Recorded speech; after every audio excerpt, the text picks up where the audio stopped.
little bit about this. I'll give a little background on this question before I ask it.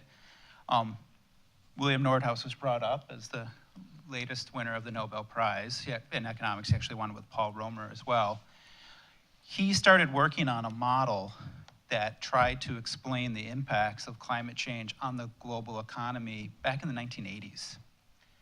And he's still working on it today, and he's still refining it all the time. And the model is publicly available.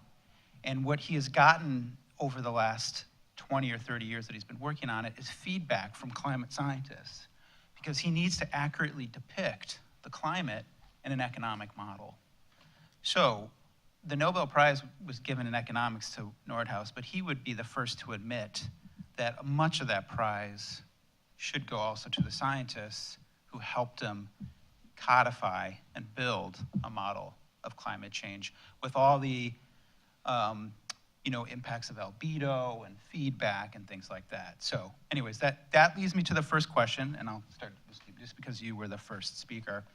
What has been the role of interdisciplinary knowledge and perspectives in your field and in your work in particular? Yeah, well, I hit the interdisciplinary theme fairly hard in my talk. At least I hope that came through. I work in the Institute for Environmental Studies at University of Wisconsin, which is from its inception in 1970 was very much based on interdisciplinary knowledge. And my own background is meteorology, and that's how I got interested in climate. But it quickly became apparent, particularly if you're talking about climate change, that you need to get out of that disciplinary lens by itself. It's important to maintain the roots of the knowledge, but you cannot tackle any problem as big as climate change with only one discipline. And so it was very interesting, and it's been very rewarding to work with lots of different people from different areas. Over the time that I've been in this business, this career, I've worked with all sorts of different backgrounds, including economists from time to time, engineers, public health experts, all sorts of different people, and it's been great. And I think that part of it is just if you have an inherent curiosity in other fields beyond your own, it helps. But also I think what really drives it is the question you're working on. If you realize, well, as much as I'm interested in what I've been trained in, I simply cannot deal with, I can't tackle this problem by myself or with my own colleagues. And I think that gives a lot of motivation toward more interdisciplinary work and the motivation to actually broaden oneself. So Rebecca, how often do you work with, obviously I guess you were, your brother cajoled you to read that report, but how much have you actually interacted with scientists, or do you interact with artists, for example? Do you interact with authors of fiction in any way? Oh, you're really pushing my boundaries here, Eric. I thought I was pretty interdisciplinary when I was talking to psychologists and political scientists. So I read a lot of the apocalyptic fiction. Okay. I think it's fascinating. I interact a bunch with scientists. Harvard has the Harvard University Center for the Environment, and we run regular seminar series and so on. I can't tell you that in my own work there's a lot of direct transfer of knowledge. It's more of regularly going back to the research to remind oneself what the timeframes are like, the sheer magnitude of what's likely to happen. I'm always amazed, Steve, and Steve, I see you give that presentation and you're so calm. And I'm thinking, But I actually think that's really important, is it's really important to be reminded what the research says, why this is urgent, because you can get caught up in, I have papers to write and classes to teach, and so that's my primary connection. But yeah, I hang out with a bunch of climate scientists, and they're all terrifying people. But could I jump in for 1 second and continue along this sort of vein of thought?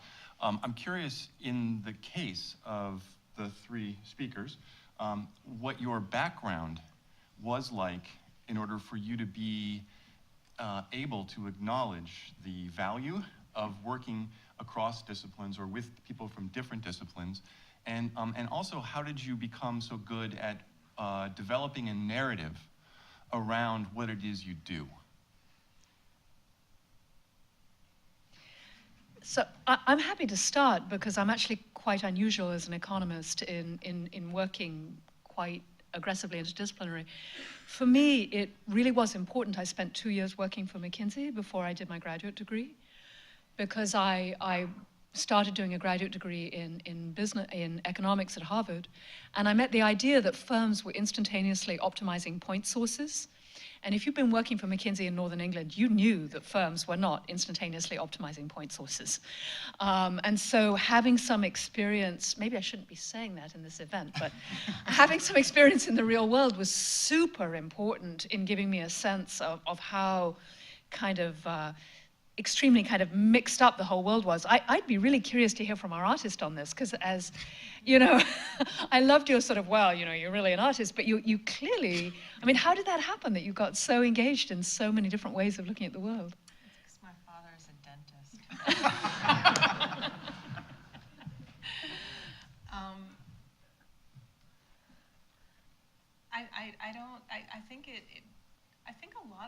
I think a lot of it started happening.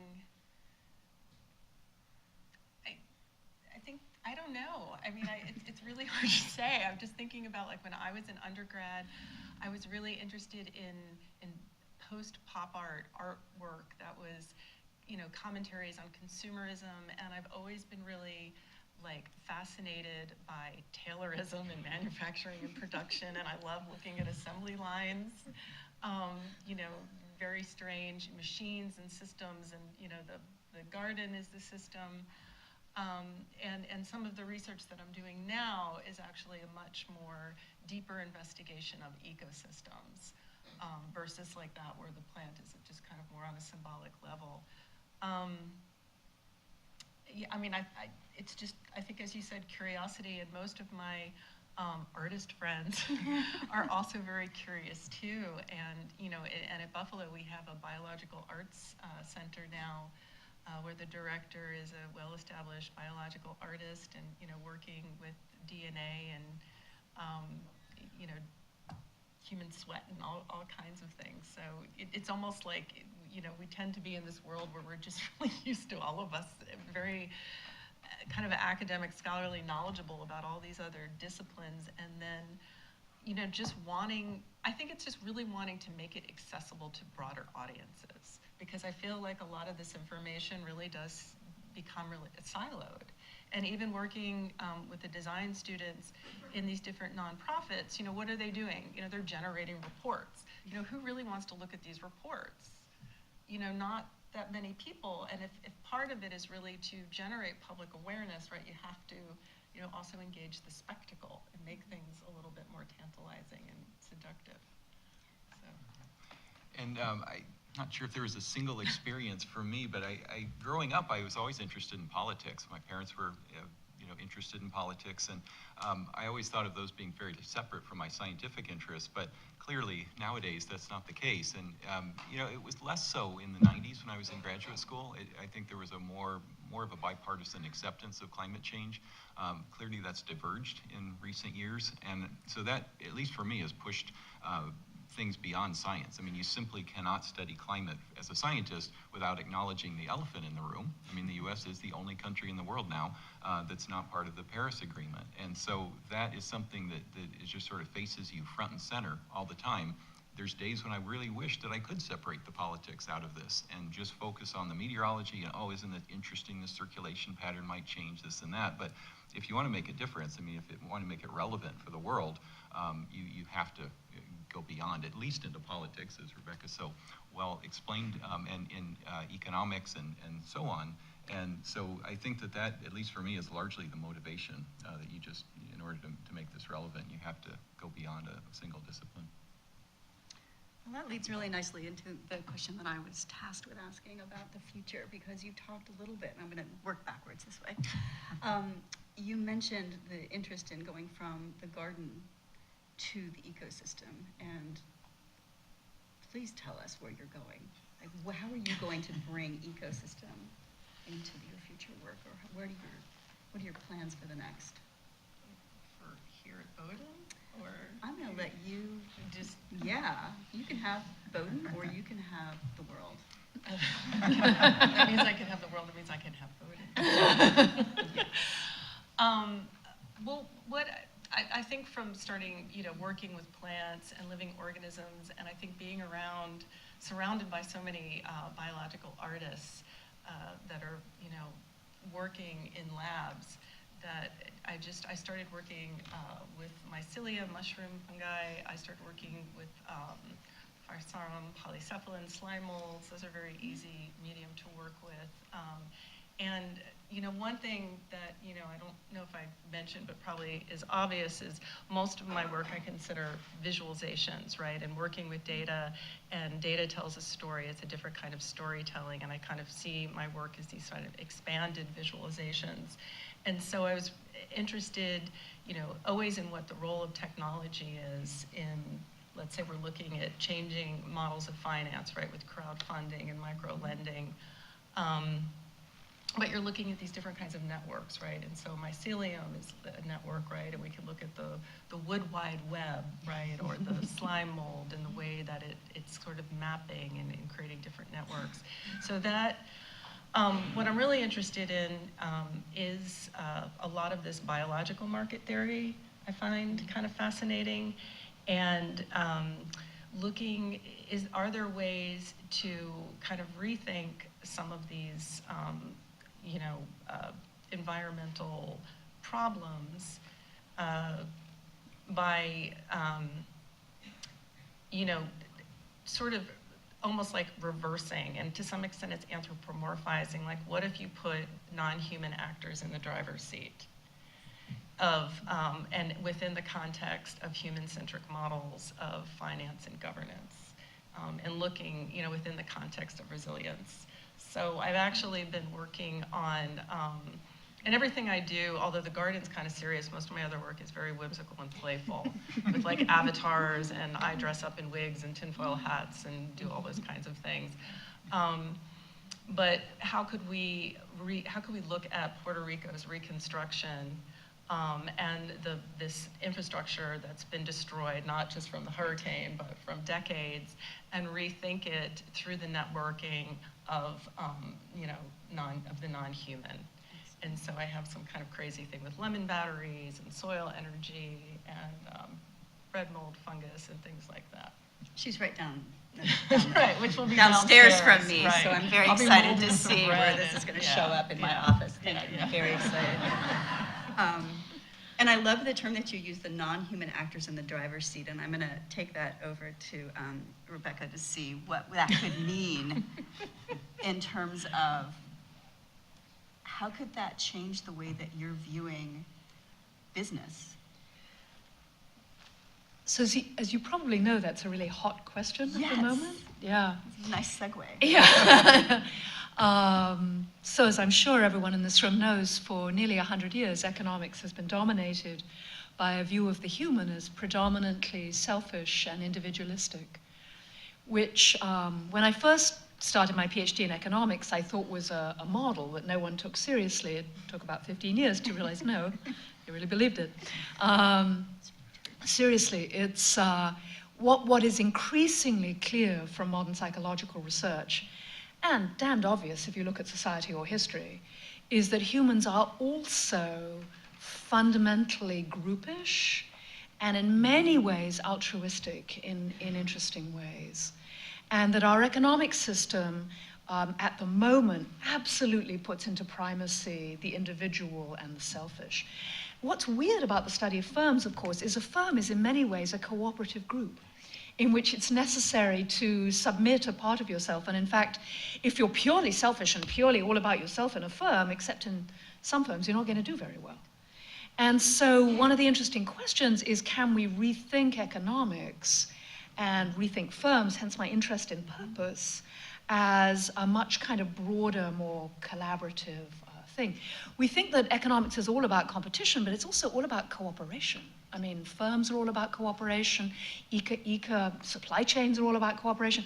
Now, I'm big on competition. I'm not like, let's sing Kumbaya and just dance around the trees. I'm an economist after all.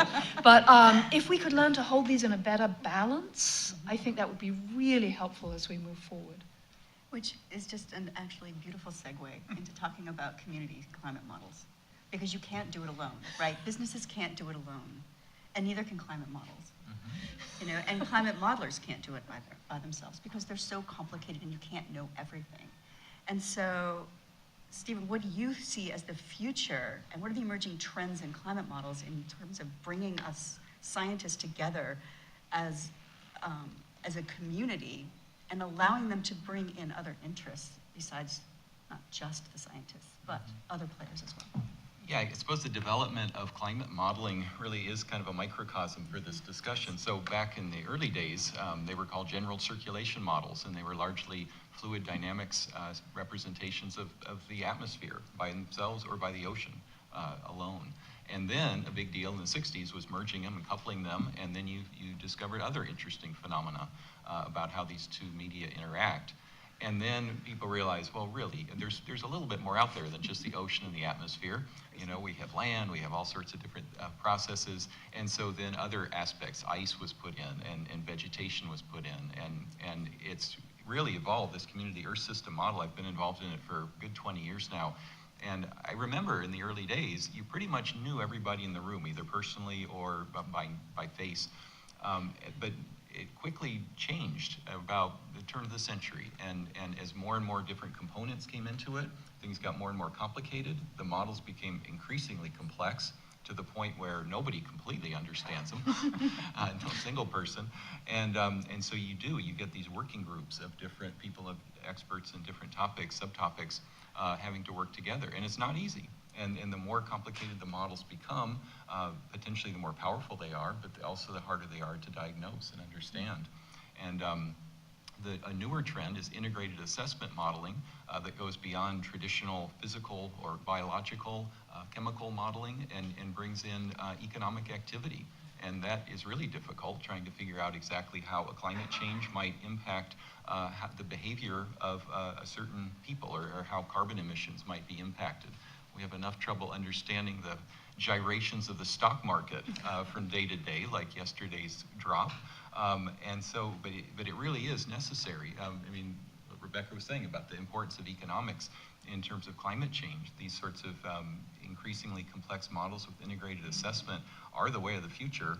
They're not easy, but the CESM effort, Community Earth System Model Community, is part of that, and I think that is the way to go, and it's attracting more and more scientists to the mix, and I think that eventually it'll really pay off. This is what happens when you ask an artist to come up and do this. I'm going to go a little bit off script. Okay. And I'm interested in having each one of you guys try, and this is going to get at a little bit of what I was trying to ask earlier, to try to sort of envision yourself, three amazingly accomplished people doing really important work now. But imagine yourself as given the opportunity to come to a liberal arts college and set up your own choice of courses. Could you name 1, 2, maybe 3 classes that right now, not yourself back then, but right now, that you would really like to take and that maybe isn't or might be possibly related to what you do, but maybe not absolutely directly or obviously? What would you really like to take if you had that freedom? Because one of the reasons for this event, as far as I can tell, is for us to be able to do this for our students and to be able to think for them, how do they begin to negotiate some of the choices that they're given, and to be able to imagine themselves as accomplished as you are as they move forward out into the future. I would take a science communication course. I think that would be a fascinating one, and it's one that I don't think is traditionally part of a lot of curricula, but I think nowadays especially it's increasingly important, especially for a lot of scientists who simply are not trained whatsoever in terms of how to communicate.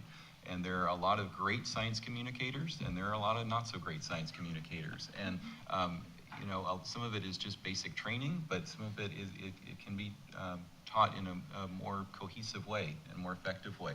And I think that a liberal arts college is the perfect place to do that.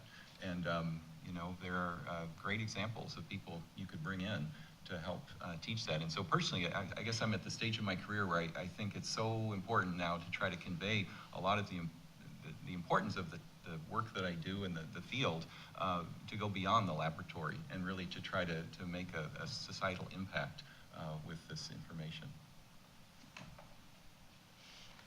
So we get to design whatever courses we want. This is a fun I was question. kind of hoping that you would choose things that would be available to our students.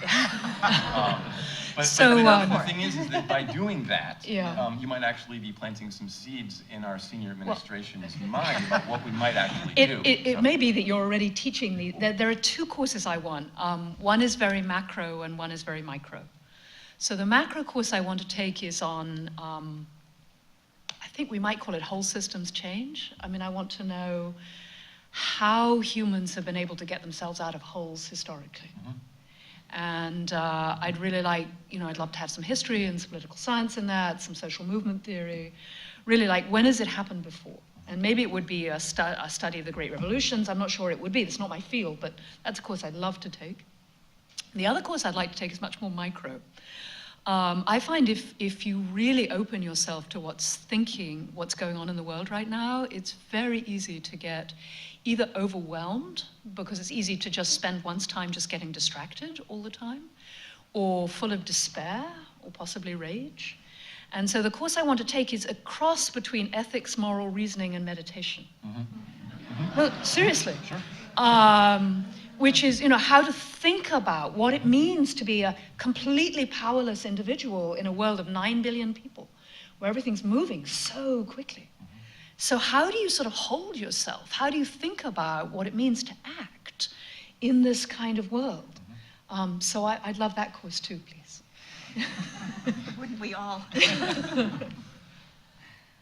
Well, I definitely want to take their class. I just have to say, like, when I went that day tidal pooling, and then they got to go snorkeling, and I walked them down to the boat launch, and then they got to go in the water and on the boat, and I'm like, bye. And they're like, aren't you gonna come? And I'm like, I want to, maybe next time. And then they went to Hawaii, and I did see one of the students, and I said, how was it? And she's like, well, we actually had to do a lot of work. I was like, but what else did you do, So, I mean, I just think that class is this immersion class where they are actually working in the lab. Like artists always, we want to get out there and we want to be in the lab.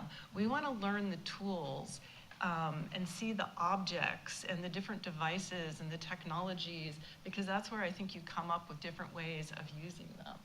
And so I would say, I really am interested in, if I was taking different types of GIS modeling classes, being able to be in the lab, but kind of also, as an artist, where my project doesn't necessarily have to be as practical, or as direct, and maybe I can recontextualize it in different ways. Thanks. And I'll go on script. Let's see.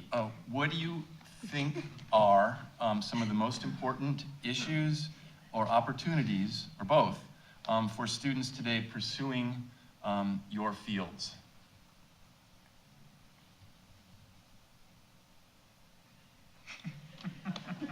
What's the problem with scripts? Well, I'll give you the obvious answer. I mean, there's all kinds of technologies to be invented and firms to be launched. And I'm not a big fan of saying everyone should go into business or that's the only way to make the world, but you did say in my field. And there's a ton of work to be done in food, in construction, in energy, in thinking about how we take advantage of AI so it augments existing skills and doesn't replace. I mean, there's just so much work to be done in business. And I think sometimes I meet students who are very idealistic and very passionate, and that's fabulous, but sometimes they go into NGOs, or not, which is great for the right people, but you can do a lot in the commercial sector, and there's a lot to be done. Well, to follow up on that, I also think, before I came here today, I thought of the great potential that the business world has in terms of climate change, but now I'm really a convert after listening to your presentation. I mean, it makes no sense to think that we can just exclude this portion of the equation that has such a huge lever on all of us. And so I think that that's a big one. And I don't know enough to be completely hopeful about this, but I've always held out hope that there may be some technological breakthrough coming soon down the pike, and that's largely based on just optimism. But I also think that it can be surprisingly difficult to forecast even the next decade. And here I am, someone who makes forecasts from climate models out the rest of the century. But it is humbling when you think, and this is sort of a backward example in terms of what technology could bring to bear on reducing carbon emissions. But something that happened that I'm not sure many people at all foresaw was the revolution in horizontal drilling and fracking that changed the equation dramatically in terms of coal production, oil, and now natural gas.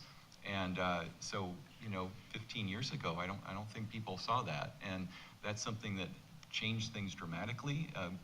Natural gas production does emit less than coal, but it's still a fossil fuel. And so it's a reminder, at least to me, that even though it's sort of a good news, bad news, right? I mean, technology can change in ways that suddenly sometimes that we can't foresee, and there may be a huge breakthrough coming down the pike that would help transform us from into a more carbon neutral economy. But on the other hand, it can flip the opposite way too, and we don't know how that'll happen, but it's something that we should always keep in mind. It's something in terms of our forecasts that there's always wild cards out there. I think in my field that business skills are very important for artists, and learning how to be entrepreneurial, because on the teaching circuit, there aren't that many jobs that are available, and there aren't a lot of high-paying opportunities as an artist. So any kinds of internships and real-world experience are incredibly valuable. I think at this stage we have some time, and if there are questions from the audience, we can take those, if you guys would be willing. As long as they're easy. Yeah, okay. A few softballs, but we would ask, if possible, if you wanted to ask a question, we have 2 microphones set up so that we could either see if we could have someone run them to you, or you could get up and go to it yourself.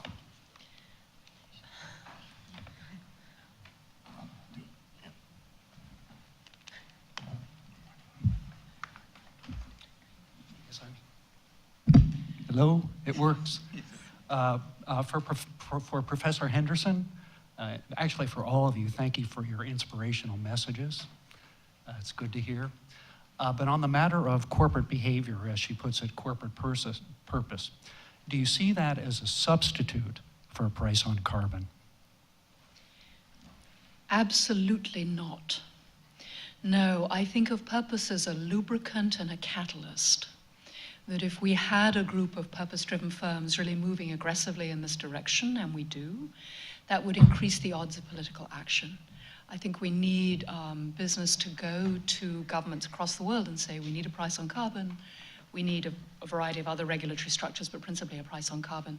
No, purpose is, in my mind, a way of nudging us away from it's only about the quarterly profits, that's all we care about, which is a caricature, of course, but sort of supporting a focus on the longer term, supporting a focus on collective action, supporting a focus on the stronger institutions. So absolutely not. No, it's not that purpose-driven firms could save the world alone. That, in fact, would be immensely dangerous. We'd put our lives in the hands of the big corporations, and I'm not recommending that. No. Yeah.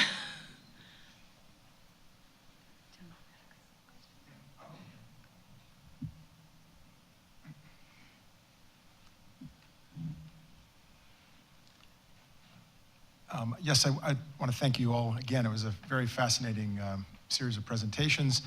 And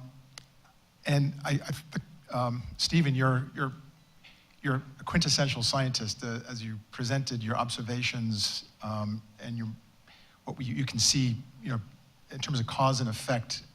What I thought I was seeing was these are effects, these are effects. What wasn't as clear to me was you didn't talk much about your views on, or your models tell you about cause, which I would have thought, not necessarily that was your job today per se, but if you think about Rebecca's spectrum of, the activists and all the other end, the doubters, it'd be useful, I think, to understand what's implicit in your model as far as the causes, is it just another natural event that, you know, the Earth goes through from time to time, or does your model already take a different, you know, what's in your model as far as the causes go? I would think that'd be important to be clear and explicit if it helps motivate businesses and you know, energize those that need to be energized. Sure.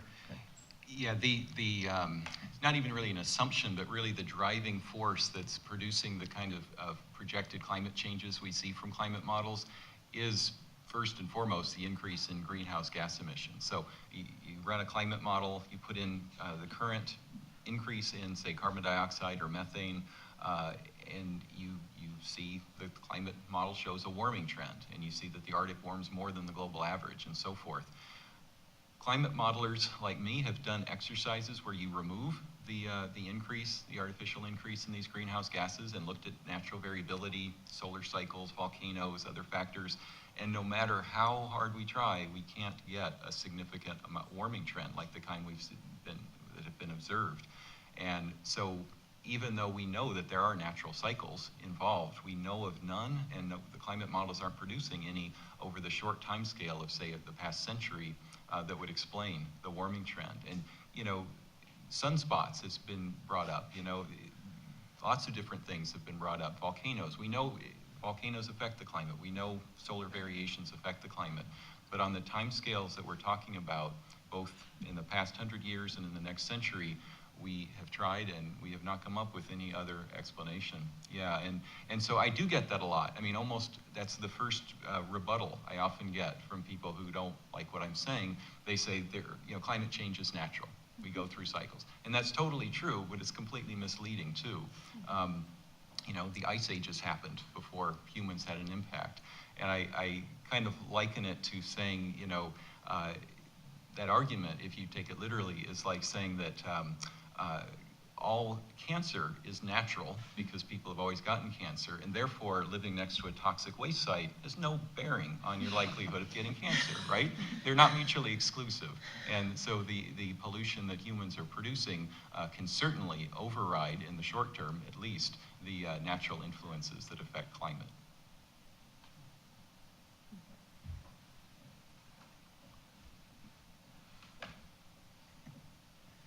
There's no student that wants to ask a question. Come on. You're supposed to be exploring right now.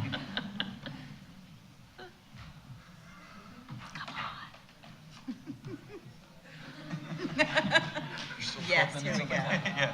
All right.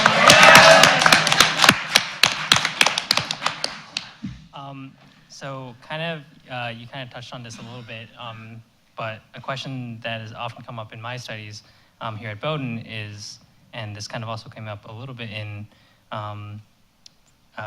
Professor Rosenberg's talk, is kind of our views on nature and like our, I guess, relationship and role of it, you know, whether we're part of nature or separate from nature.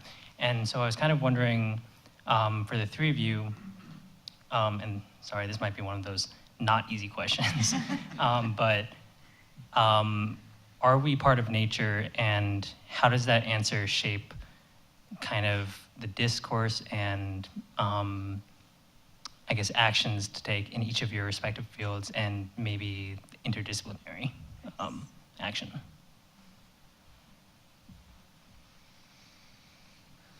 It's a great question. Leaves us all speechless. Stephanie, do you want to start, or do you want me to? Okay, I'll be the fodder here, the first one to go. So it's a great question, and it's perfect for this kind of forum. It's not an easy question to answer, clearly, but you know, I've heard the argument that what humans are doing to, say, in terms of climate change, polluting the environment and affecting the global environment, is really just a natural, completely natural function, because, you know, we humans evolved just like other species, and for whatever reason we developed this capacity and this ability to affect our entire global environment.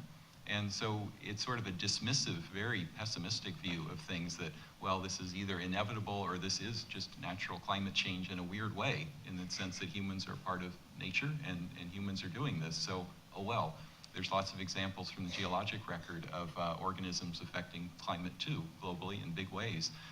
So I think that that's certainly true, but I think at some point we do have to step back and say that this is self-defense, that we are needing to act in a way that, regardless of whether you take that argument literally, that there are things that we're doing that are hurting ourselves, not to mention lots of other species. And so it's in our own selfish interest to try to put a check on climate change to the point where, at the very least, we slow it down so that we have more time to adapt to it, but hopefully find ways to really bring it under control if we can, in ways that will not only help the world as a whole, but will help humans and reduce a lot of suffering in the future. Go on, Stephanie, you've gone Oh, last okay. so often. It's my turn. Well, I would agree, I agree with what Stephen says. And yeah, I mean, I think that right, there's these differences of opinion. And, part of like this Anthropocene discourse is kind of challenging, right, this duality, right, this split. And I think that a lot of academics are, saying that, that we need to be conscientious and, that it is our responsibility, but it shouldn't be so human-centric. And I mean, I think I would just kind of have to look at it that, in what you're saying, that, if we are going to be selfish about it, that we do need to do something about it regardless.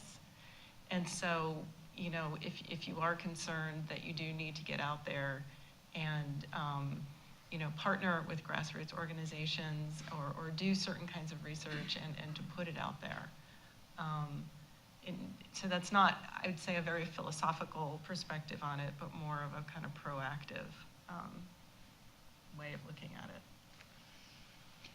I think your question is fundamental. I'll give you an instrumental answer and a personal answer. The instrumental answer is, one way, to me, it feels, of looking at the last 100 years, is we used fossil fuels to separate ourselves from nature. We could kind of bulldoze our way through without understanding natural constraints. And that to survive as a species, you see this most evidently in agriculture, we'll have to learn to work with natural systems in all their complexity and diversity. We can just build enormous walls to try and keep the sea out. We're much better off sort of working with the sea and working with natural materials. So that's an instrumental answer, is that keeping ourselves separate from nature is just a bad idea. I think personally, if you were to parse what I said, I think you would find that I didn't talk about the natural world at all in my presentation. I talked only about our own economic interests, our own psychological interests. And I've done that because I've discovered for most people are very people-focused. But if you ask me what I think is personally going on, I think that a single species is destroying the life chances of hundreds of thousands of species. And I am literally a tree hugger. I love trees. And no, I'm serious. I think they're absolutely glorious organisms, absolutely wonderful. And the fact that climate change is going to kill, I mean, pick your number, but some significant fraction of the species for so many thousands of years. I mean, it's just blows my mind, the damage we're doing. I'm sorry, that's not very scholarly. And that's actually what gets me up in the morning, is it just feels like a fundamental injustice. But I know that's just incredibly personal, that's just my particular viewpoint, but it feels to me, when we think about human, non-human, it's like, whoa, who are we to do that? Yeah, just to quickly follow up on that about the time scale, I think one of the things that's hard for people to grasp about what the situation we're in now with regard to climate change is how suddenly it's happening. Because we're living it, we may not realize it, but these changes that are projected to happen by year 2100, which isn't even that far away anymore, are staggering compared to the rates of change in the geologic record. As I said, there are examples of Arctic change happening very quickly, But in general, these transformations to things like the Arctic being so warm that it was a subtropical climate in the time of dinosaurs, that didn't happen within a century. And yet we're pushing ourselves and our planet into these sorts of changes that are comparable to some of these very warm geologic periods. And I think that's an awfully hard thing for people to grasp, is how quickly that this could happen. Or a 1 meter sea level rise, which is by the year 2100, which is kind of the mainstream estimate. The devastation that would cause for cities like Miami or New Orleans will cause, yeah, if it happens to that degree, it is staggering. And I think that that's part of the problem in coming to grips with it. It's just the suddenness of it. But I think part of what's going on is just straight death anxiety and powerlessness. Is you think, like, it's just me, I can't do anything, and I don't want to think about anything so dreadful. That's why I think finding pathways for hope is so important here, right? Yeah. And overcoming lethargy, which is, I think, the argument about, are we just part of the natural system, and so there we go. Oh. That is just lazy. So you could add that to your slide. You're idiots and lazy.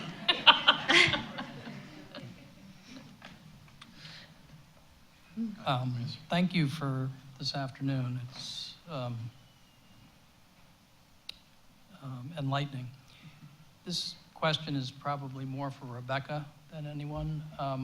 What are we to make of ExxonMobil's $1 million contribution to an organization that advocates for a carbon tax?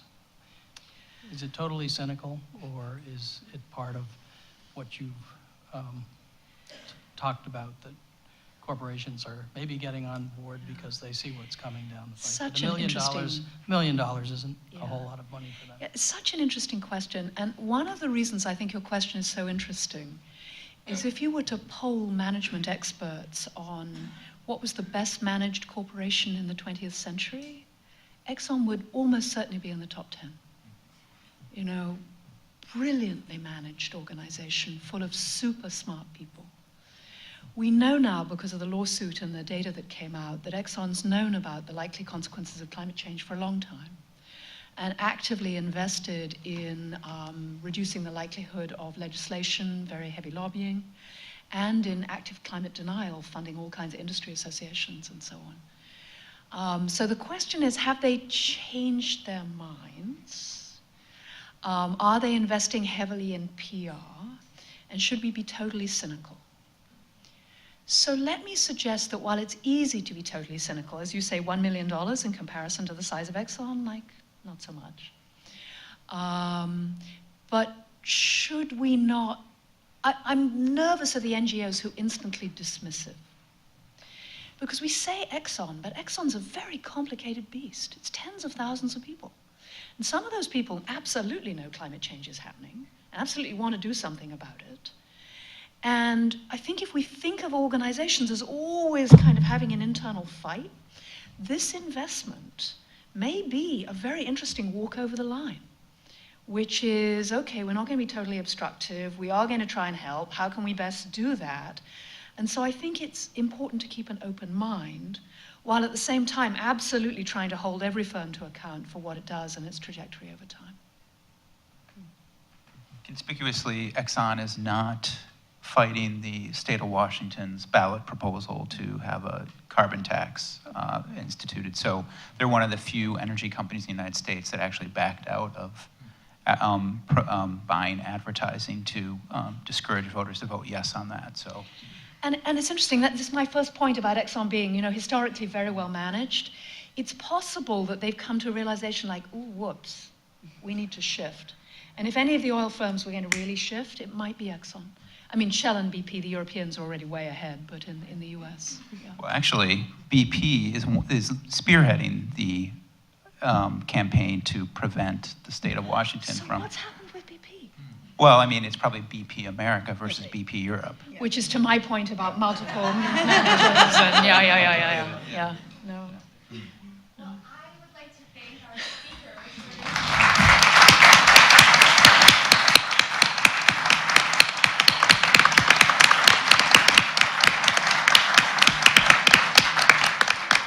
What an incredibly stimulating way to start our new era here at Bowdoin.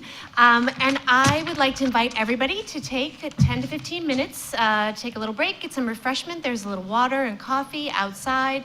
We'll convene back here at 3 p.m. to hear from our alumni panel. Thank you very much.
This isn't on.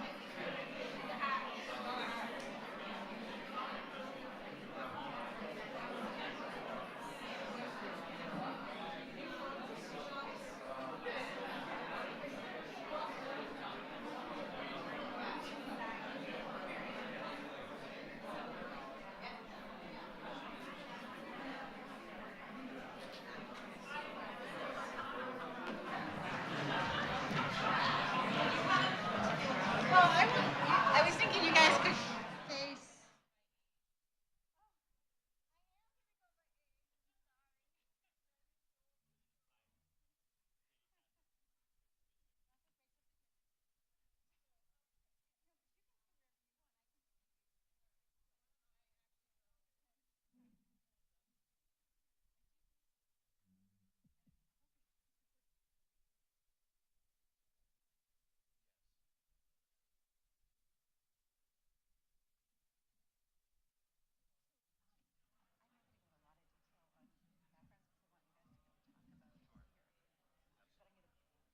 Follow the questions, and then I have some other questions to ask.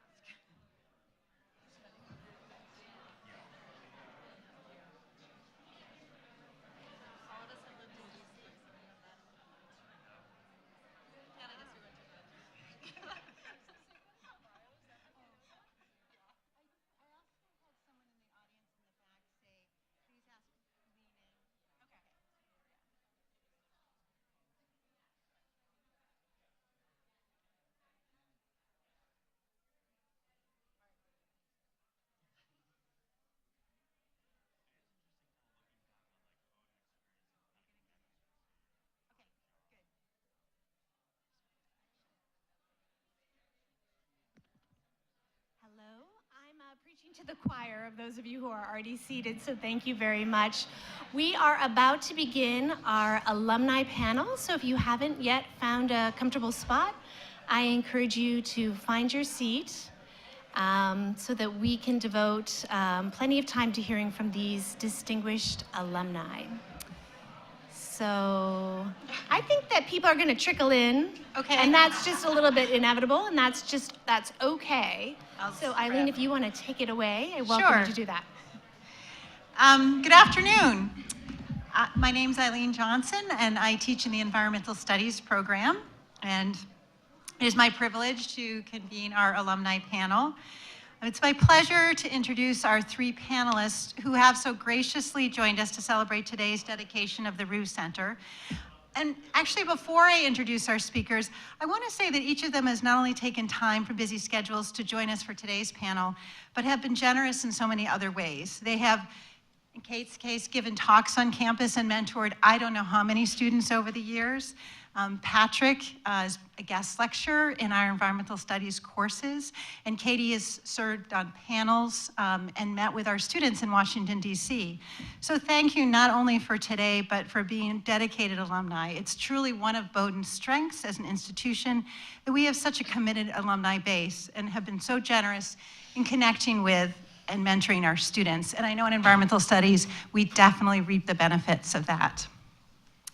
Each of our panelists has worked in different dimensions of public policy and at different scales, from local to global.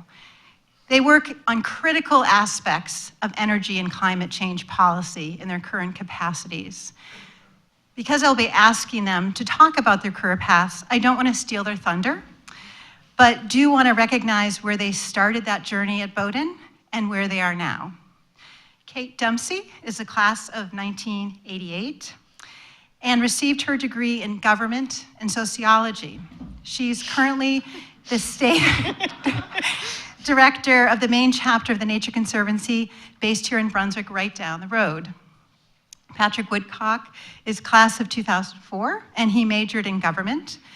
He is currently the Assistant Secretary of Energy for Massachusetts Executive Office of Energy and Environmental Affairs.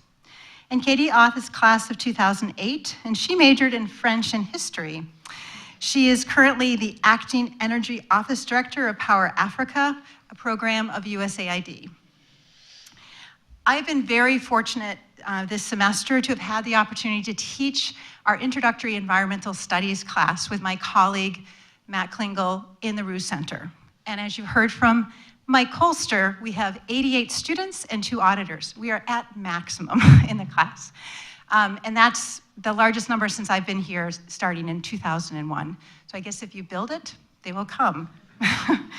But Matt and I emphasize the importance of interdisciplinarity in looking at critical environmental questions, and also emphasize the importance that all disciplines need to be at the table.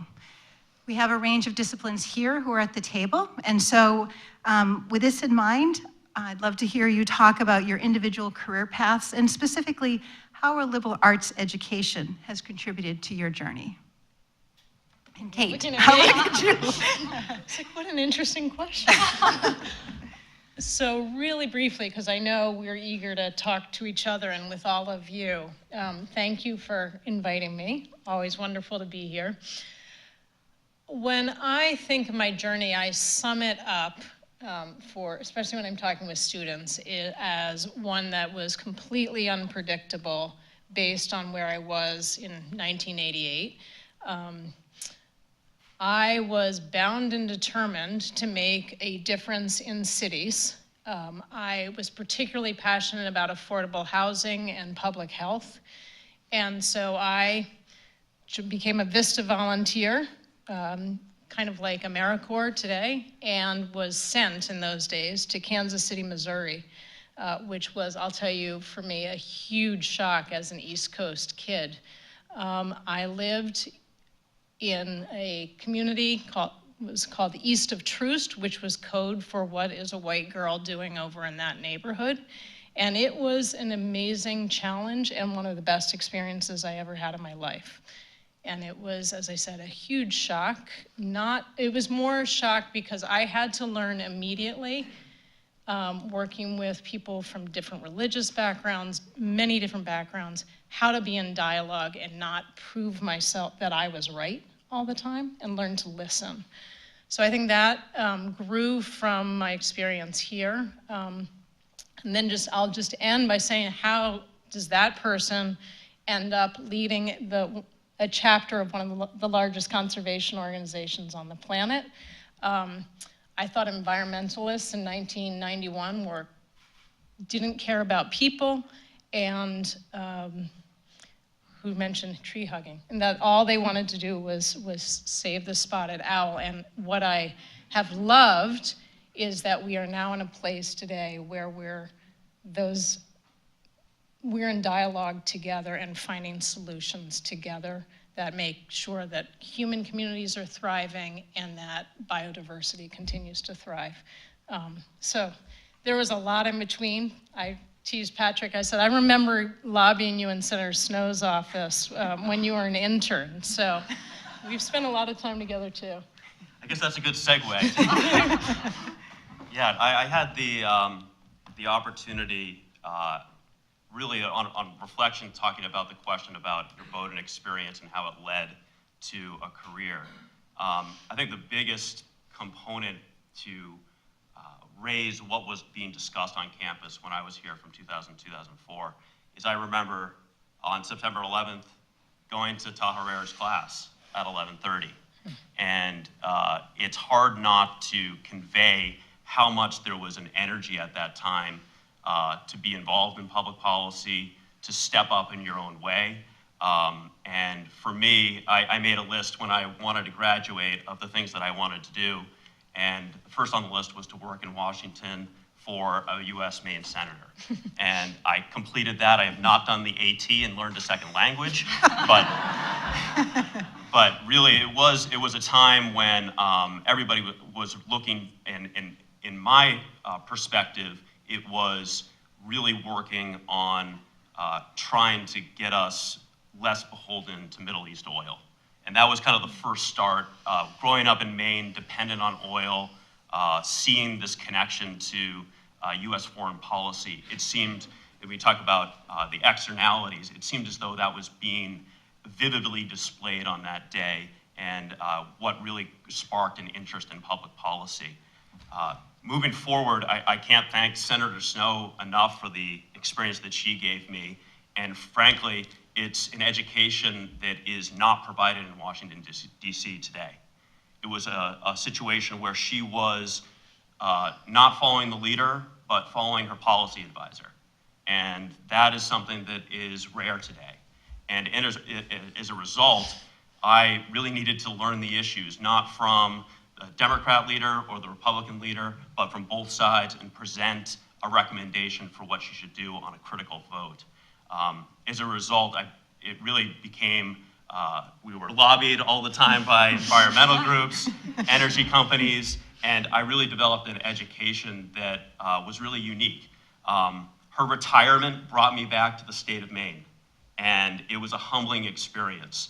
And I say that because we really focus a lot on national legislation, and for good reason, but it has been refreshing to come to the state, and now I'm working for the state of Massachusetts, to see what is happening from the electrification to renewable deployment, and we'll go in to see how we've changed, but really working on state policy has been, since 2012, really where climate policy and energy policy is being implemented.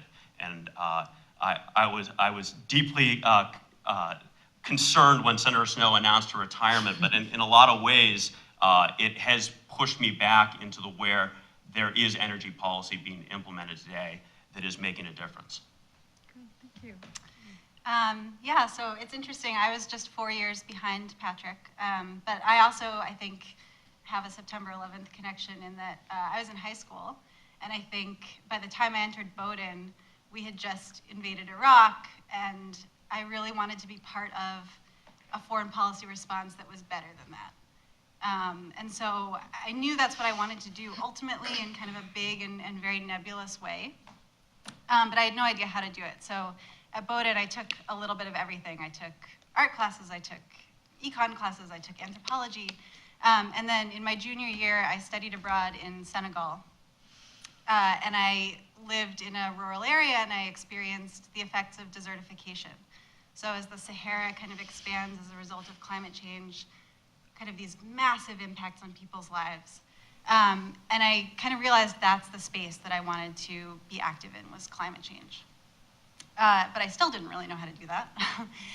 And so a couple years after Bowdoin, I ended up going to get my graduate degree in natural resource management. And I went to Iceland because I wanted to be in the Arctic and to kind of see what was going on there in one of the regions of the world where it's happening fastest and most dramatically. So I did that. And then I went to Washington, and I basically started applying to anyone who was doing anything related to climate change. And I ended up working for a small think tank that was doing clean energy development in mostly the Caribbean and in Africa.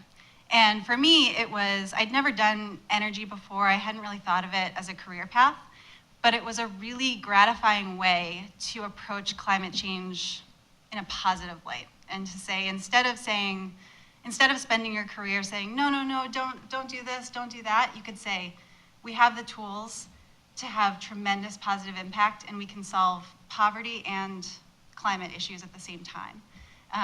And so that's kind of what led me into this path. And then I was lucky enough to start working for Power Africa, which is a really innovative program of the US government. And it's very tied to what Rebecca actually spoke about, in that it was launched under the Obama administration, and it was basically an acknowledgement that traditional development is not going to cut it, and public money is not sufficient to solve these issues. And it's a way to say, how can we use very targeted public sector resources to bring in private capital? All of these innovations in energy are happening. Companies have the opportunity to make a ton of money in Africa by producing clean energy solutions while solving huge developmental challenges. And so that's what we do by leveraging tools from across the entire US government. Great, thank you. So thinking about, building on your experience and the experience that you've had professionally in the fields that you're in, what are the changes you've seen in your fields over the last decade, give or take a few years? And how did your experience at Bowdoin really prepare you to respond? And maybe I'll start with you, just kind of take it a bit out of order. Sure, thank you. I feel privileged to have worked in energy policy over the last decade. And I juxtapose that with what I love about energy policy is the intersection of environmental requirements, technology, and public policy, and add in passion. And what we have seen in the last decade, and it was discussed previously today, is on the electric sector, if I were to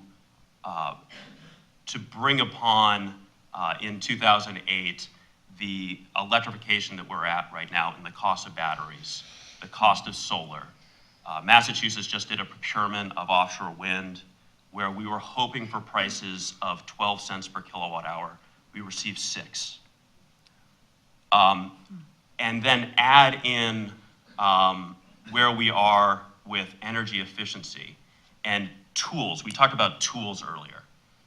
The tools available to us have been multiplied in a way that was unimagined in 2008. And I would also, what was discussed on the natural gas proliferation for hydraulic fracturing was disrupted our entire energy markets. As we look at that, I see this region in particular, I say New York, and we work with the Maritimes and Quebec, we have tools available to us that really could be a leadership role globally in not only bringing emission reductions in the electric sector, but also doing it affordably. And that is the area that I see from an optimistic perspective. At the same time, on transportation, we've seen this incremental progress and the number of vehicle miles traveled that we're seeing is alarming. And in the same way in 2008 that I thought we saw the electric sector is making modest progress over time for declines, that is how we're thinking about the transportation emissions. We're seeing more and more people buy heavy-duty trucks, more driving, and that is the area that you're starting to see the disruption seeds begin. And if that's the one area that it's talking about students now from the TOU, we have TNCs in Massachusetts, the Lyfts, the Ubers, regulation there, how to create the right models to push technology to start addressing our public policy challenges. It really is in the transportation sector.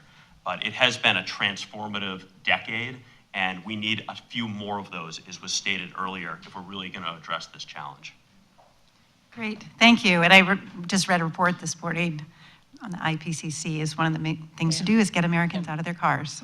So thank you. Kate, what are some of the changes you've seen? Well, it's interesting Patrick mentioned the federal government. I'm laughing because I've had many more decades of my career, so I'm like, which part of the changes?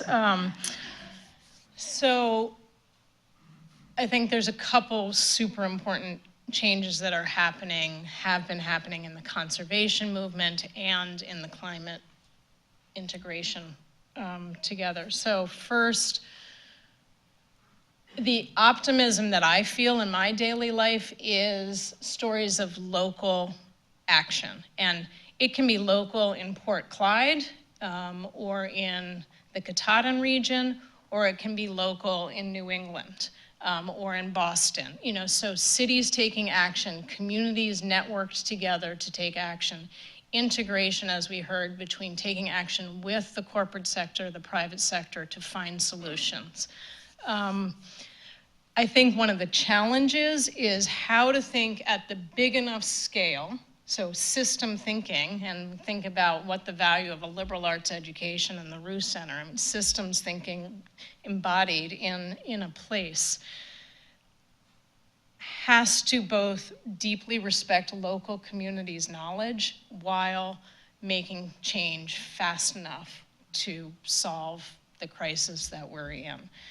But I try to stay optimistic because I live in a world of people making a difference, whether they're in Tanzania or they're in Port Clyde. And I believe, and the Nature Conservancy believes, that we can solve the globe's biggest problems, which are that we'll have 9 billion people on the planet who need clean energy, clean water, and good food.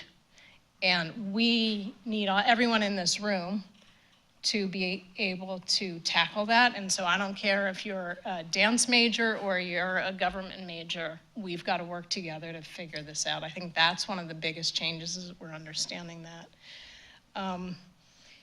In close on this piece, I think my sector of this work, the conservation work, we have learned from our international colleagues that I think Rebecca might have mentioned, someone mentioned, who are the most vulnerable people in this world? Who will suffer from climate change are the poorest among us, women and children. And we need to figure out how to bring more people into this conversation as opposed to dividing us.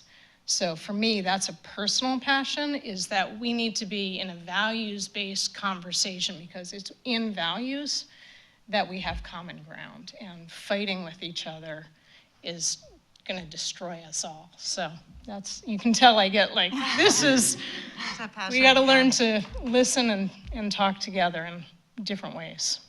Thank you. Katie, what are your thoughts? I just wanted to highlight two changes. One is related to the energy sector, and then one is related to development and foreign policy.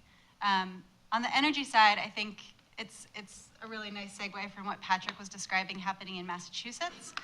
What's exciting for me is, because in contrast to the US or other parts of the world, Europe, elsewhere, where energy infrastructure is already in place. So in some ways, it's harder to innovate as quickly because we have these systems that are legacy, they're baked in. In Africa, where 600 million people have no access to electricity at all, the upside to that is that there's no existing infrastructure that you have to build around, or you have to wait for it to come to the end of its life cycle. So what you're seeing is really entrepreneurial companies doing amazing things with solar and wind and renewables at prices, as the cost of solar comes down. One of the other panelists was talking about how quickly that's happened. Suddenly, I travel throughout Africa, and you're in these rural villages. There are literally, houses with thatch roofs, and people have their own solar systems. It's awesome. And it's in some ways like leaps and bounds ahead of where the US is in terms of envisioning a sector that is decentralized, that's renewables-based, that's using things like microgrids. And so we still have a lot of work to do, but I see such exciting innovation happening there. The second change is something that Power Africa has been a part of, is this shift from thinking about international development and foreign assistance as something that the public sector does, and we give grants to other public entities in developing countries, shifting away from that and really focusing on how do we leverage private sector capital. And what's been gratifying to me is that just over the past 2 years, there's a lot of not great stuff happening in federal government, but one of the really great things I think that's happening is that is taking off. And Power Africa is being cited as an example of how the federal government can do a better job of being creative and partnering with the private sector to solve big problems. And I think that's the direction that USAID is going, and that's the direction that a lot of our multilateral development institutions are going. And to me, that's a much more creative and optimistic space. Thank you. So thinking sort of forward, now that we have this amazing day of dedicating the Roos Center for the Environment, how would you draw upon your knowledge and experience, and thinking back your time here at Bowdoin, what would you do with the Roos Center? What's advice you would have for faculty, for staff, and primarily for students in terms of encouragement you would give them in terms of the spending their next 1 to 4 years here? Oh, I have to go first. Yeah. You get that one first. Well, I think I've already said to a couple people today, I'm just so jealous of students who are at Bowdoin now. I wish I was here. I wish I had the Rue Center. I wish I could like turn back time and come back to Bowdoin and do everything again. I guess my advice would be don't stress about what you're studying or what classes you're taking. It sounds cliche, but just go after the things that you find fascinating and trust that it's giving you the tools that you're going to use down the road to do what you want to do. A lot of people questioned, family, friends would question why I was studying French. It gave, I travel throughout Africa now. I speak French every day. And it's given me insight into how the history and the culture and the societies that I'm working with. And without that, I would not be a successful diplomat or international development agent. And I think even when you're in something that's seemingly technical, like energy, on any given day, I'm thinking about this may be the technical solution, but I'm also balancing what is the US's kind of federal interest, what is our relationship with the government of Tanzania, what is, what are the political questions here? And so I think a liberal arts education at a place like Bowdoin puts you in a place where you can juggle all of those things and see the connections. So yeah, don't stress, just take interesting classes. I think I'd add, one, to use practical examples in assessing energy policy, environmental policy, and apply it in an academic setting. There are debates occurring that are fascinating right now that are happening in state houses, in Washington, internationally, that really could use just academic, from the undergraduate level to graduate level. I'd also say one thing that I benefited from, I did internships during the summer. My senior year, I did an internship, bringing professionalism into, as I'm reviewing resumes, just seeing people who have had work experience. And people, the Bowdoin community is here for students. People want to help people who have a real passion about these issues. So incorporating a professional development that I know the college has prioritized in public policy just recently. And then finally, bring in speakers that challenge your assumptions. I can't tell you how much I learned from trying to pass fuel economy legislation with listening to the automobile industry.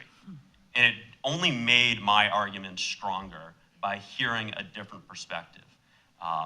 And that, I think, unfortunately, is something, get yourself out of your comfort zone to improve your own beliefs, your own passions.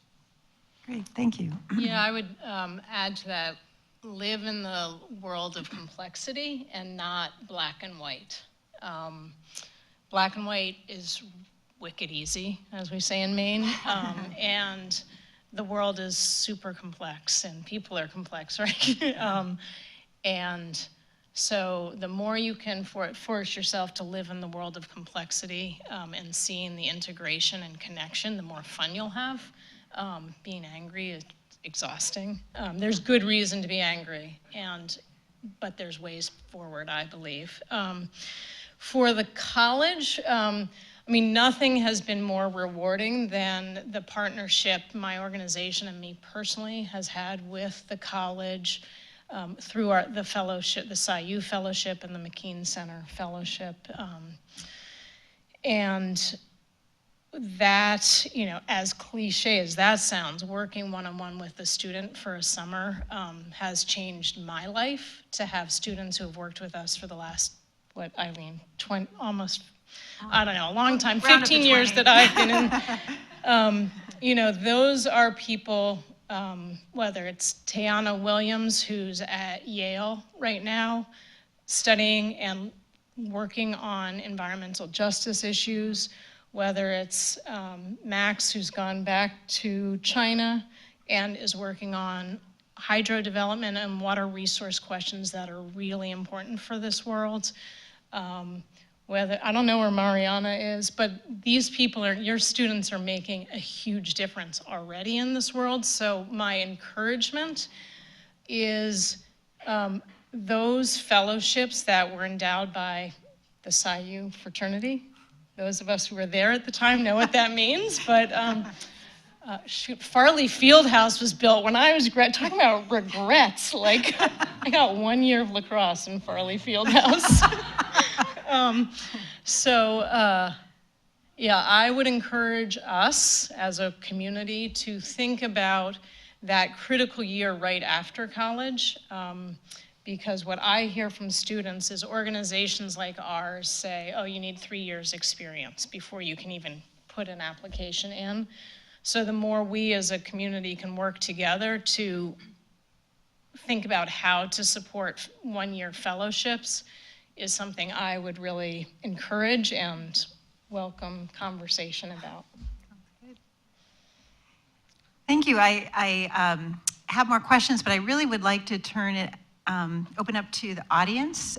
We have a number of students. I know I chatted with you in the break, and encourage you to come to the microphones and ask questions of our alumni panel. We're really not scary. They're not scary at all, really. Hesitations? I know. Well, we can ask each other. Well, I have another question. If you're interested, just make yourself known, and I'll certainly cut off my conversation. But I was thinking about a conversation we're having over lunch, and this idea of hope. Teaching environmental studies is challenging at times because it gets very sobering to talk about the state of the environment. But I also feel like with great challenge comes great opportunity. And I think our students are really interested in entrepreneurial opportunities. So if you could go back in time, knowing what you know, Back to the Future, and you were class of 2019, where would you go next to kind of go charging out and do something entrepreneurial? And it's open to whoever wants to jump in first.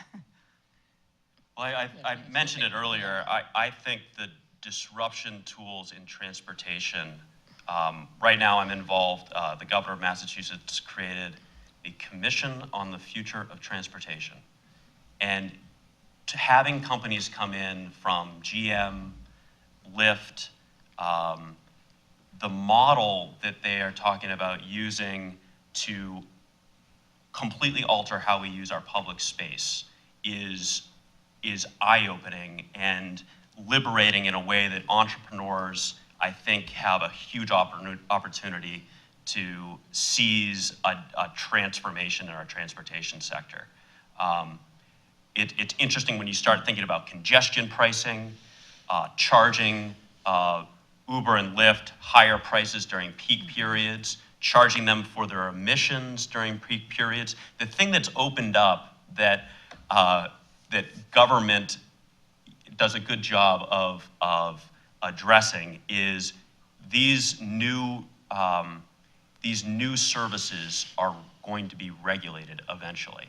And in a way that we had challenges of applying gas taxes to individuals for car ownership, this new model creates a new space for public policy that has opportunity for entrepreneurs and also for public policymakers. No, I don't have a brilliant answer. Okay. I mean, I would go work for a startup doing energy access work in some country. I think first of all, I think traveling and working outside of the US is a huge recommendation in general.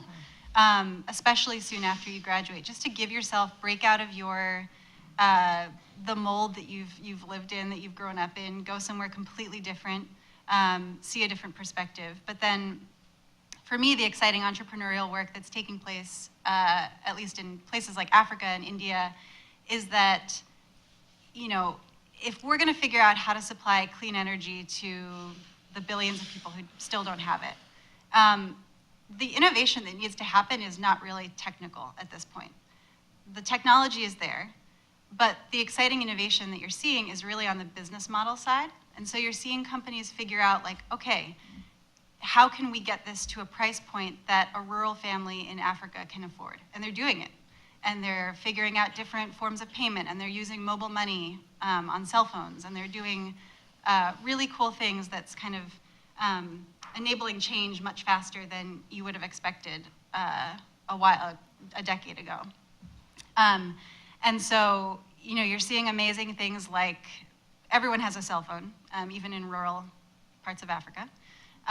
So if you enable people to make payments for energy through that phone, and you give them a solar panel, suddenly not only are they paying for electricity, they're also demonstrating their credit viability. They're showing that they are a viable consumer who can pay back money, and that is opening up whole other sectors. And suddenly these people are part of the economy in a way that they haven't been before. So that's really exciting. I don't know if that answers the question, but yeah, just go work somewhere outside of the US. Yeah, that was I mean, that's Kansas. When I moved to Kansas City, it felt like that for me. I mean, truly, it was like, I've gone to, people thought, why do you, they literally, it was like, who's our artist? You're an artist? They'd say, why do you wear black all the time? Are you in mourning? And I'm like, no, I'm from the East Coast. So it was really good to going, and so a little different and spin on the question. It's come up in some of the other talks, I would challenge us to, if you're an ecological or an ocean scientist, you better start learning about behavioral science and start talking to each other, because what we know, and I think you referenced it a little earlier, is when you showed the Yale, whoever showed the Americas, the 6 Americas.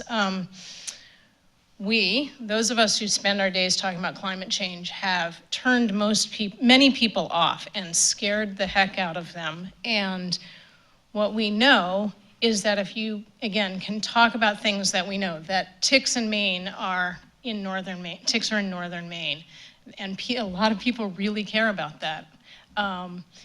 So the more those of you who are on one side can learn from the other side and start integrating, it's not exactly answering your question, but that's where the solutions are going to be, because we know from other countries, human beings change when, peer pressure. So we know people will reduce energy use because they learn that their neighbor is reducing energy use. So the more you can be in a sector that's integrating climate science and human science, behavioral science, I think you're going to be just fine. We need all the help we can get. Great. Just want to check to see if there's questions. Oh, great.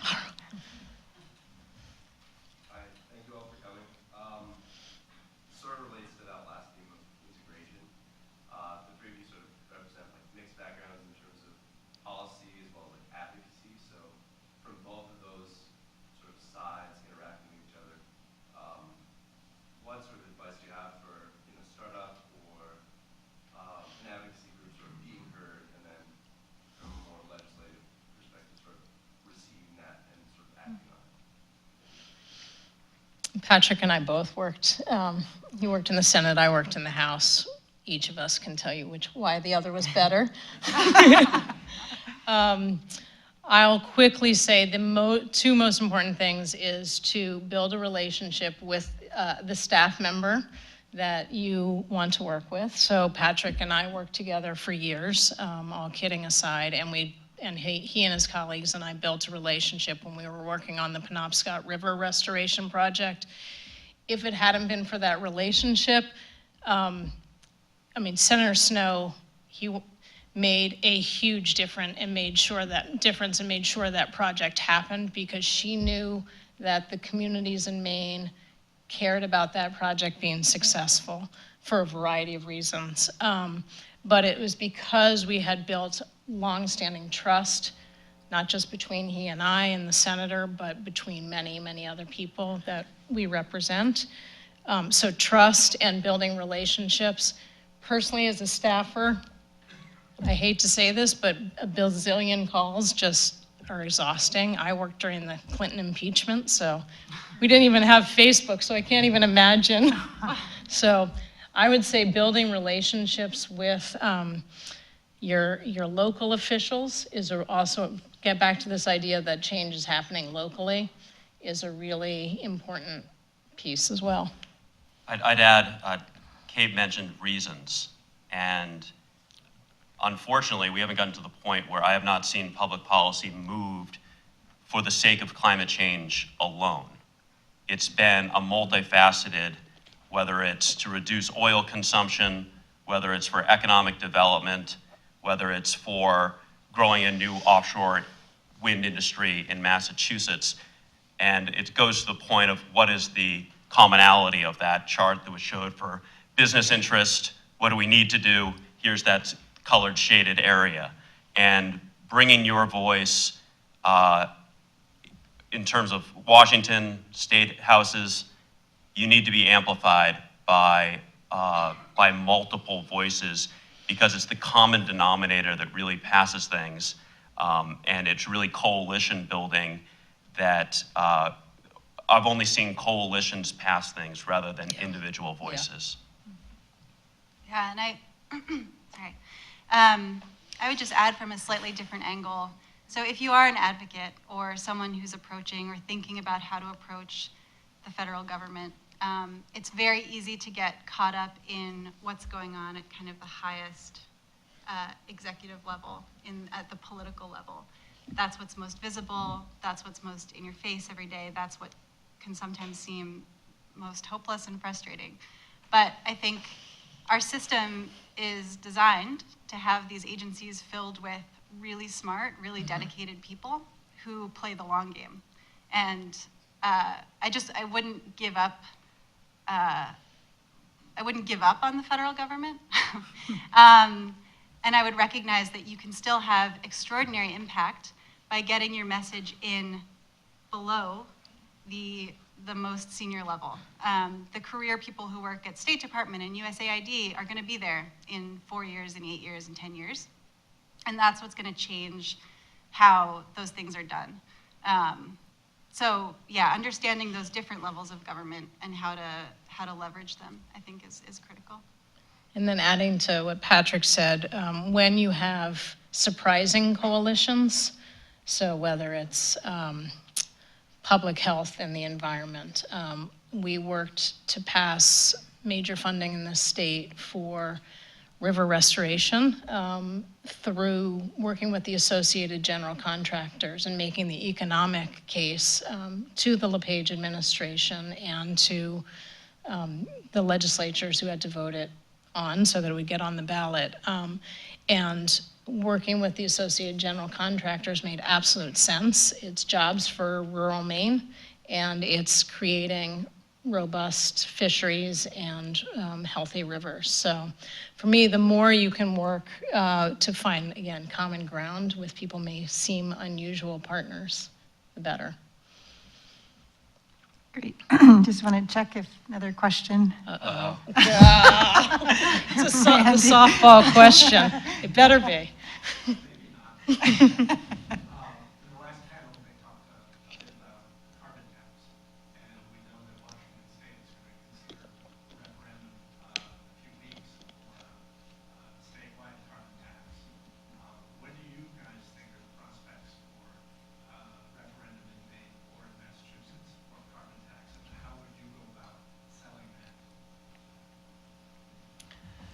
See, this is something we're obviously yeah. exploring regionally. The interesting thing with New England and Massachusetts is we have a history of jumping in the pool together on big initiatives. And at this point, it is hard for me to foresee an individual state in New England and New York unilaterally moving forward with a carbon tax. I think I could see a coalition of states exploring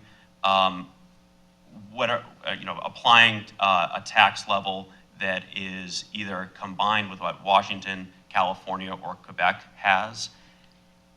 it is very interesting about, the issues that you get on in all energy policy is equity. And Maine, from an individual who still has a house in Millinocket and is traveling for a job in Bangor, or somebody in Western Mass who's traveling to Boston, how to equitably apply carbon taxes where that individual is supportive of this policy.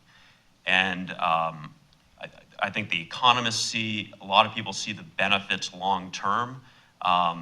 It's really making sure that this does not devolve into a competition between urban and rural. And I think that would be the detriment in any public policy debate around a carbon tax.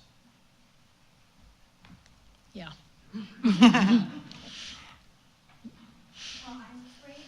Oh, one last. A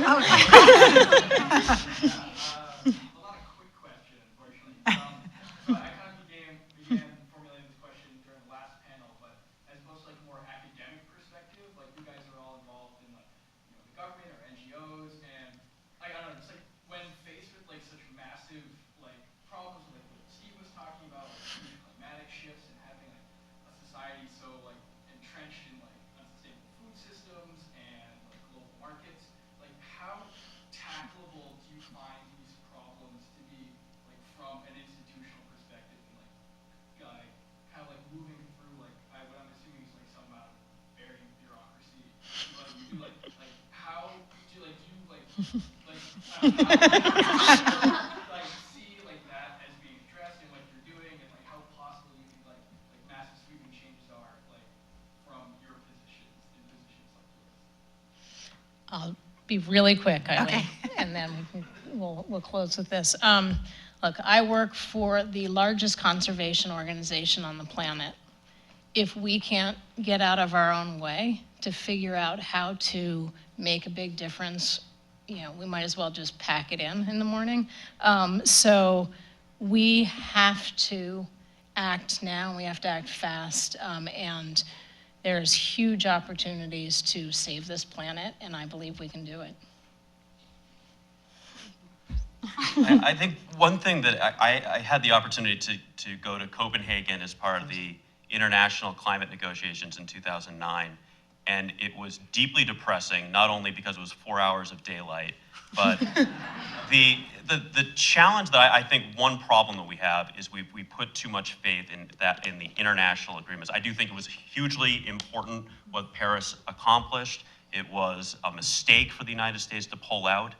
But I think increasingly, you saw at the end of the Obama administration, I give them a lot of credit, they moved forward with the contours of a bilateral agreement between the US and China. And to really address this through bilateral trade, ultimately is how I think you successfully, with the big economic players, is how you're gonna solve this. I think if we just keep on waiting for another Paris, keep on waiting for this another international agreement, ultimately it really is going to be an agreement with the major economies to say, yes, we're going to hold each other to meeting these emission targets. And if not, then these tariffs, these trade barriers will go up. Yeah, so working in federal government is probably the slowest moving, most bureaucratic place, other than the UN maybe.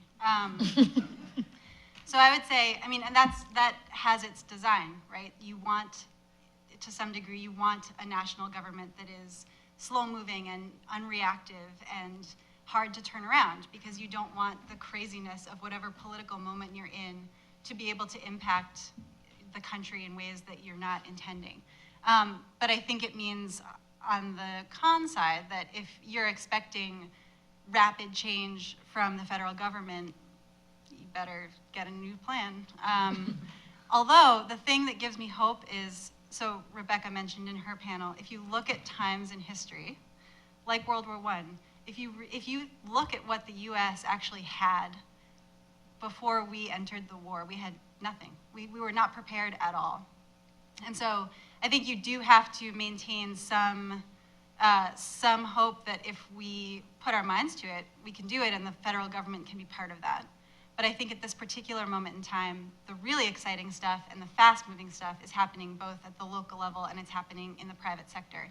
And government can play a really positive role in accelerating that and nudging that in the right direction and ultimately following that lead. But yeah, it can be frustrating to work in a bureaucratic tanker ship. Great. Well, thank you so much for your comments.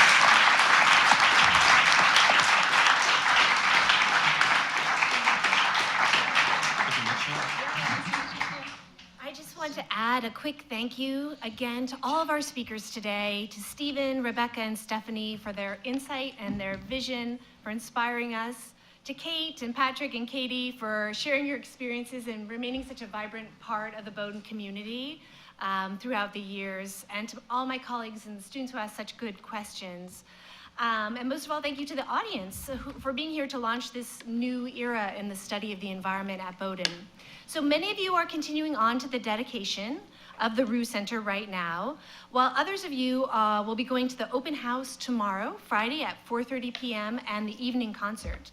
I hope that you all take the time to explore and admire this beautiful building over the week and weekend, and to engage in conversations about the environment while you're here.